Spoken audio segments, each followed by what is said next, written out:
Dan hari ini kita masih akan berbicara mengenai Allah Bapa, Allah Anak, dan Allah Roh Kudus. Saya berharap ini akan memuaskan kehausan saudara akan firman Tuhan dan akan membuat saudara bergairah. Oh, puji Tuhan. Terima kasih untuk kabar baik ini, terima kasih untuk kabar yang memerdekakan ini. Karena kita menemukan satu fakta, satu realita bahwa ini betul-betul ajaib. 2 Korintus pasal yang ke-13. Kalau saudara pernah mendengar istilah berkat rasuli. 2 Korintus pasal yang ke-13 mulai dari ayat yang ke-11. Ini adalah salam penutup surat Paulus kepada jemaat di Korintus. Dan ini terkenal nanti pada ayat yang terakhir yang disebut dengan berkat rasuli. Dan mungkin kita sudah dengar puluhan kali bahkan ratusan kali di penghujung ibadah. Tapi kemarin ketika saya katakan, oh Tuhan ini ajaib. Ini ajaib. 2 Korintus pasal yang ke-13 ayat yang ke-11. Akhirnya saudara-saudaraku bersukacitalah. Usahakanlah dirimu supaya sempurna. Terimalah segala nasihatku. Sehati sepikirlah kamu. Dan hiduplah dalam damai sejahtera. Maka Allah sumber kasih dan damai sejahtera akan menyertai kamu. Berilah salam seorang kepada yang lain dengan cium yang kudus. Salam dari semua orang kudus kepada kamu.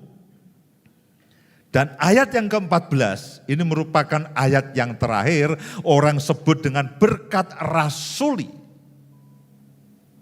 Dan berkat ini bukannya sekedar salam, inilah yang Paulus mau supaya setiap jemaat itu mengalami. Dan Paulus ingin meringkas semuanya. Saya membayangkan Paulus ingin meringkas semua berkat dari Allah Bapa, dari Allah Anak, dari Roh Kudus. Dia ingin meringkasnya dalam satu ayat yang singkat.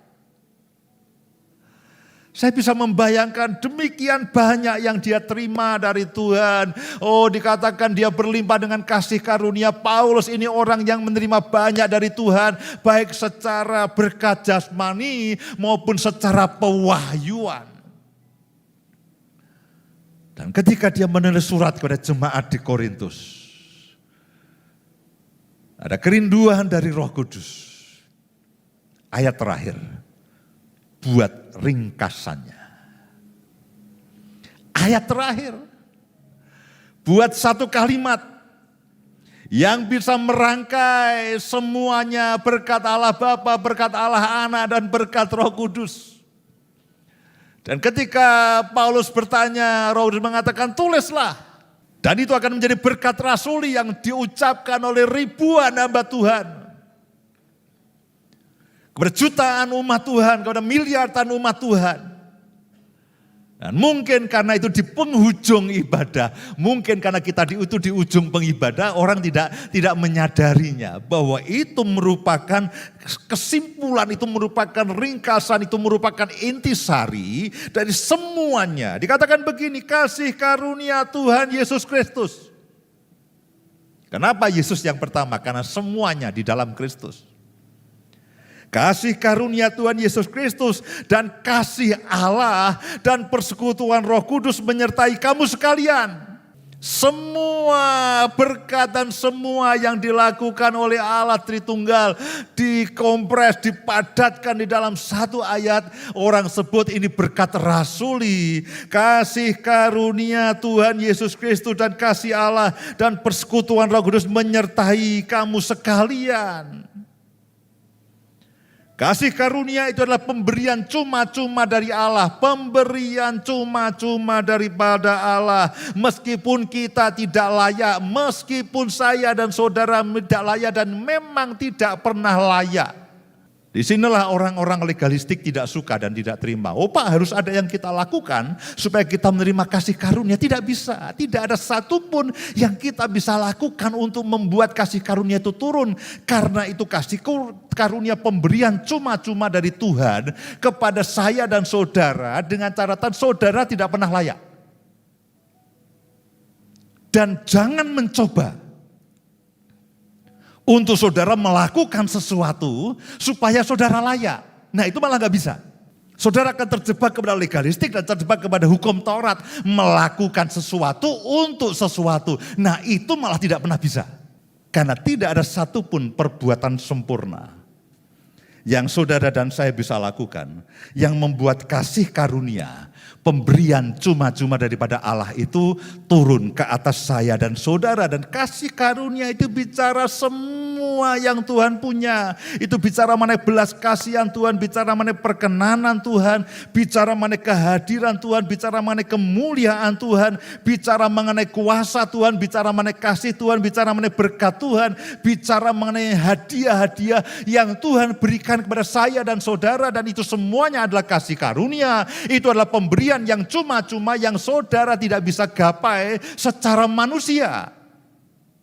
Itulah kasih karunia.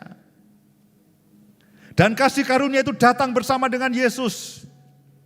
Injil Yohanes pasal yang pertama ayat yang ke-14. Firman itu telah menjadi manusia dan diam di antara kita. Dan kita telah melihat kemuliaannya, yaitu kemuliaan yang diberikan kepada Yesus sebagai anak tunggal Bapa, penuh kasih karunia dan kebenaran. Yesus itu penuh kasih karunia. Jadi ketika saudara dan saya menerima Yesus sebagai Tuhan dan Juru Selamat, saudara menerima kasih karunia itu. Tidak ada satu perbuatan pun yang bisa membuat kasih karunia turun ketika saudara, kecuali saudara percaya dan menerima. Hanya itu saja. Hanya itu saja. Kecuali saudara percaya dan menerima. Tidak ada persyaratan apapun. Ketika saudara membuat persyaratan, saudara tidak akan bisa mencapainya. Saudara tidak akan pernah bisa memenuhi syarat. Ayat yang ke-16. Yohanes 1 ayat yang ke-16 dan 17. Karena dari kepenuhannya kita semua telah menerima. Menerima apa? Kasih karunia. Demi kasih karunia. Sebab hukum Taurat diberikan oleh Musa. Tetapi kasih karunia dan kebenaran datang oleh Yesus Kristus. Ayat ini memberikan pemisahan yang jelas antara Taurat dan kasih karunia. Kalau kamu mau ngikuti Taurat, itu kamu mengikuti hukum Musa. Dan kalau kamu mengikuti satu, kamu harus mengikuti semuanya. Kalau nggak bisa semuanya, kamu akan ada di dalam kutuk hukum Taurat. Sekali kamu ikut satu, kamu harus ikut semuanya. Dan kalau kamu tidak bisa mengikuti semuanya, kamu ada di bawah hukum Taurat. Nah, kasih karunia datang bersama dengan Yesus. Syaratnya satu, percaya. Syaratnya hanya satu, percaya dan menerima Yesus sebagai Tuhan dan Juru Selamat. Karena dikatakan bahwa kasih karunia itu datang bersama-sama oleh Yesus Kristus. Tidak ada yang lainnya. Efesus pasal yang pertama, ayat yang ketiga. Efesus pertama ayat yang ketiga. Apa yang turun bersama-sama dengan kasih karunia? Terpujilah Allah dan Bapa Tuhan kita Yesus Kristus, yang dalam Kristus telah mengaruniakan kepada kita segala berkat rohani. Segala berkat rohani yang dalam Kristus telah mengaruniakan kepada saya dan saudara segala berkat rohani di dalam surga. Roma pasal yang ke-8 ayat yang ke-17. Saya akan padatkan dengan banyak membaca firman Tuhan pada pagi hari ini. Roma pasal yang ke-8 ayat yang ke-17. Dan jika kita adalah anak, maka kita juga adalah ahli waris. Maksudnya orang-orang yang berhak menerima janji Allah, yang akan menerimanya bersama-sama dengan Kristus. Bersama-sama dengan Kristus. Ketika saudara dan saya menerima Kristus, saudara menerima segala sesuatunya dari kasih karunia kepada kasih karunia, segala berkat rohani di surga. Saudara menjadi anak-anak Allah, ahli waris kerajaan surga, yang artinya berhak menerima semua janji Allah bersama-sama dengan Kristus. Yaitu jika kita menderita bersama-sama dengan Dia, supaya kita juga dipermuliakan bersama-sama dengan Dia. Karena itulah Paulus katakan kasih karunia dari Tuhan Yesus Kristus menyertai kamu. Karena itu total semuanya. Habis, tidak ada yang lainnya. Saya berharap saudara akan terus Roh Kudus menolong saudara untuk mengerti ini. Yang ketiga adalah kasih Allah Bapa. Efesus pasal yang ketiga ayat yang ke-18. Kasih Allah Bapa. Karena kasih Allah itu terlalu ajaib bagi kita.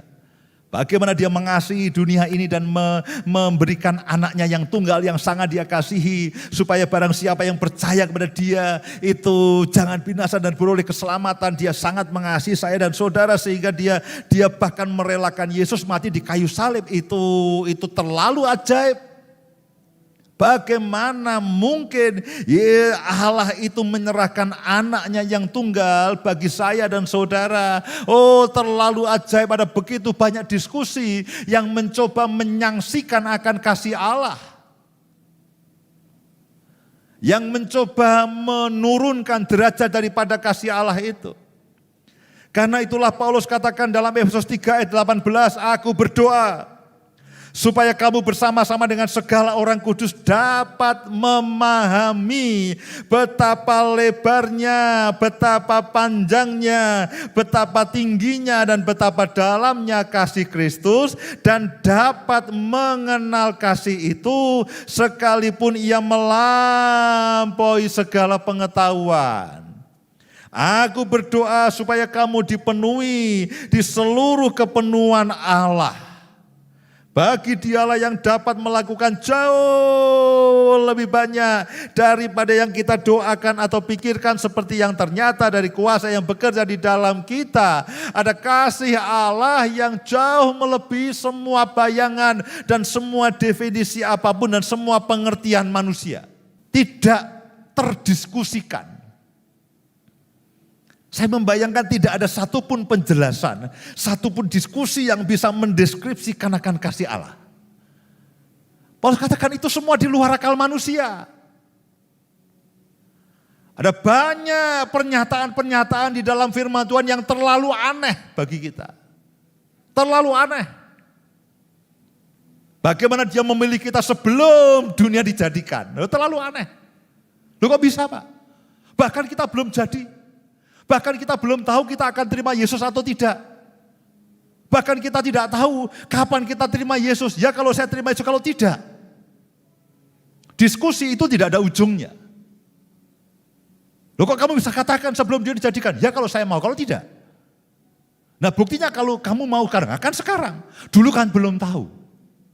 Nggak kebayang kan? Tidak ada satupun diskusi dan seminar yang bisa mendeskripsikan.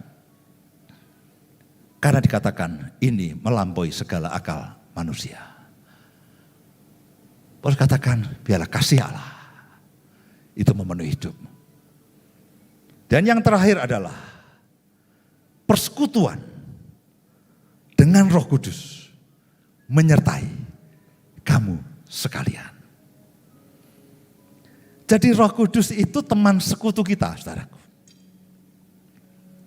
Roh Kudus itu teman sekutu kita.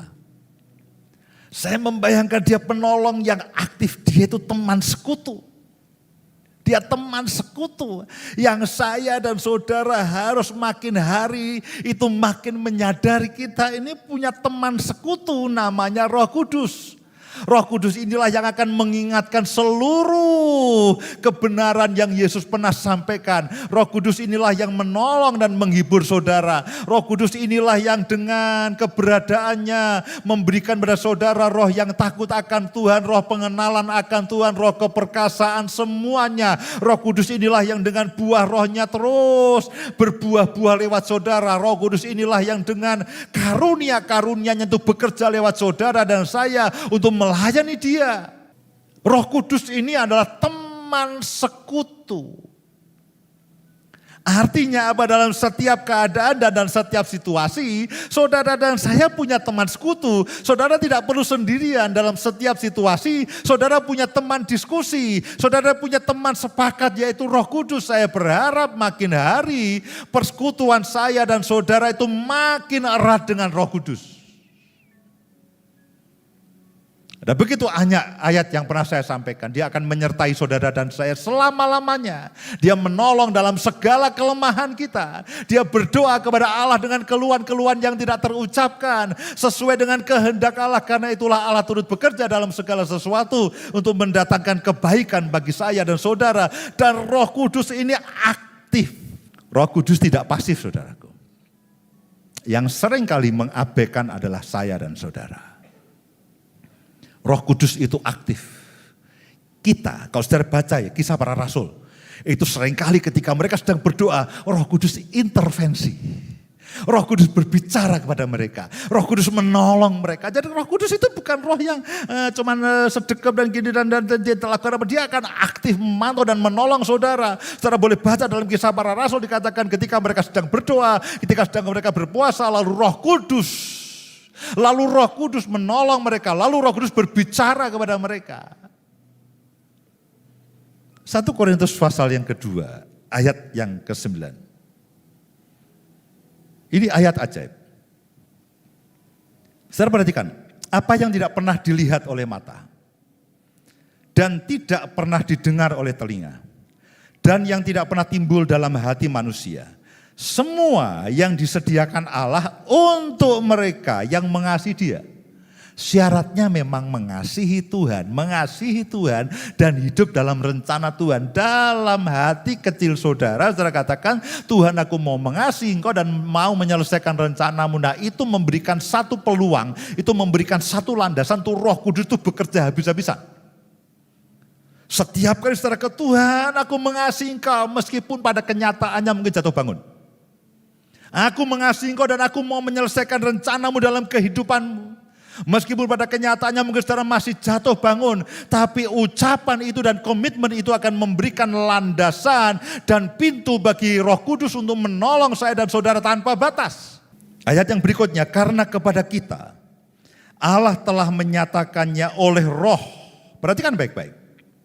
Sebab Roh atau Roh Kudus menyelidiki segala sesuatu, bahkan hal-hal yang tersembunyi dalam diri Allah. Siapa gerangan di antara manusia yang tahu apa yang terdapat dalam diri manusia selain roh manusia? Selain roh manusia sendiri yang ada di dalam dia.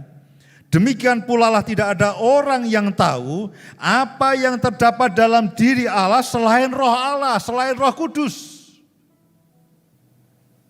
Nah perhatikan ayat yang terakhir. Perhatikan ayat yang terakhir. Kita tidak menerima roh dunia. Tetapi roh yang berasal dari Allah, yaitu Roh Kudus. Supaya apa? Supaya kita tahu, supaya saya dan saudara tahu apa yang dikaruniakan Allah kepada kita. Puji Tuhan. Amin. Pak, ayatnya pendek, Bapak nerangkannya panjang sekali.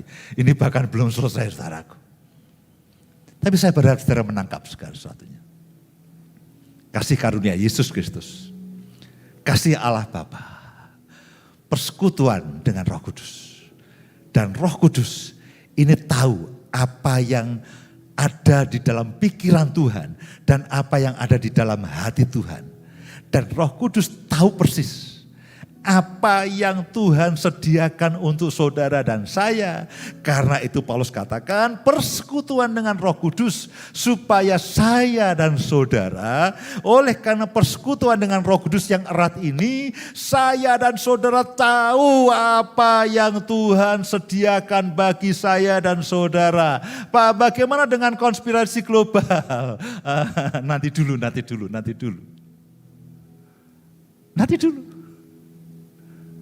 Ini ujungnya gagal kok. Yang ini ujungnya pasti berhasil. Mari bangkit berdiri bersama-sama.